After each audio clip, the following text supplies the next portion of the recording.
Hello guys, നമുക്കിന്നൊരു brinjal ചമ്മന്തി ഉണ്ടാക്കാം. അതിന് വേണ്ടിയിട്ട് പച്ച ബ്രിഞ്ചാളും ടൊമാറ്റോയും പിന്നെ സവാളയും മാങ്ങയും പിന്നെ അങ്ങനത്തെ ഒരു മുളക് മതി. മുളക് പൊടിയൊന്നും വേണ്ട. പിന്നെ ഇച്ചിരി ഉപ്പും കൂടെ വേണം.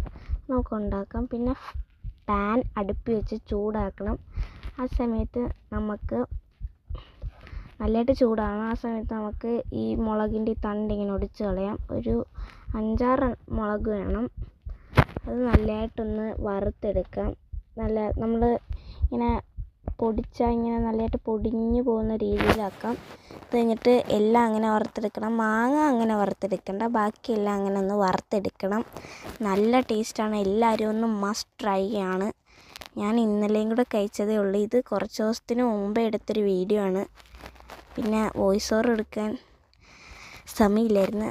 എല്ലാം അങ്ങനെ ചെയ്തെടുക്കണം. ഇനി ആ സവാളയും കൂടെ അങ്ങനെ ചെയ്യണം. മാങ്ങ ചെയ്യണ്ട. നല്ല ടേസ്റ്റാണ്. അപ്പോൾ എല്ലാവരും ഒന്ന് ട്രൈ ചെയ്ത് നോക്കുക. പിന്നെ ലൈക്ക് ചെയ്യാനും സബ്സ്ക്രൈബ് ചെയ്യാനും മറക്കല്ലേ. അപ്പോഴത്തേക്കും നമുക്കതും കൂടെ ഒന്ന് വറുത്തെടുക്കാം. നല്ല ടേസ്റ്റായിരുന്നു.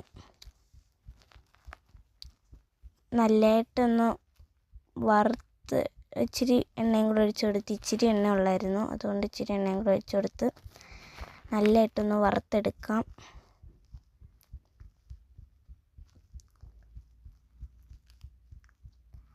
അപ്പോഴത്തേക്കും എല്ലാവരും ഒന്ന് ലൈക്ക് ചെയ്യാനും സബ്സ്ക്രൈബ് ചെയ്യാനും മറക്കല്ലേ. പിന്നെ നല്ലതായിട്ടൊന്ന് വറുത്തങ്ങോട്ട് എടുക്കാം. ഒരു ബ്രൗൺ ഷെയ്ഡൊക്കെ ആകുമ്പോഴത്തേക്കും മാറ്റണം.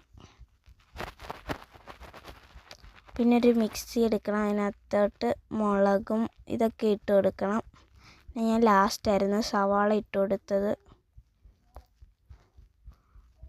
സവാള വേറൊരു പാത്രത്തിലാക്കി ഇച്ചിരി ചൂടാറിയിട്ട് മിക്സിനകത്തോട്ട് ഇടാവുള്ളൂ. പിന്നെ എണ്ണയൊന്നും ഇങ്ങോട്ട് ഒഴിക്കല്.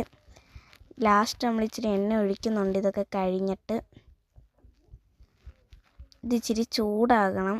പിന്നെ അപ്പോഴത്തേക്കും മാങ്ങ നമുക്കൊന്ന് കുഞ്ഞതായിട്ട് അരിഞ്ഞിടാം. പിന്നെ മാങ്ങയ്ക്ക് പുളി ഇല്ലെങ്കിൽ ഇച്ചിരി പിഴുപുളിയും കൂടി ഇട്ട് കൊടുക്കണം. പിന്നെ ആ സവാള എല്ലാം കൂടെ അതിനകത്തോട്ട് ഇട്ട് ഇച്ചിരി ആവശ്യത്തിന് ഉപ്പും ഇട്ട് നല്ലതായിട്ട് അരച്ചെടുത്താൽ നല്ല കിടിലൻ ചമ്മന്തി റെഡിയായി. അപ്പോൾ എല്ലാവരും ഒന്ന് ട്രൈ ചെയ്ത് നോക്കണം. മസ്റ്റ് ട്രൈ ആണ്. നല്ല പുളിയൊക്കെ ഉണ്ടായിരുന്നു. മീൻസ് മാങ്ങാൻ്റെ ഒരു പുളിയൊക്കെ ഉള്ളായിരുന്നുകൊണ്ട് നല്ല ടേസ്റ്റായിരുന്നു. പിന്നെ ഇച്ചിരി എണ്ണയും കൂടെ ഒഴിച്ചിട്ട് ഒന്ന് മിക്സ് ചെയ്തെടുത്താൽ മതി.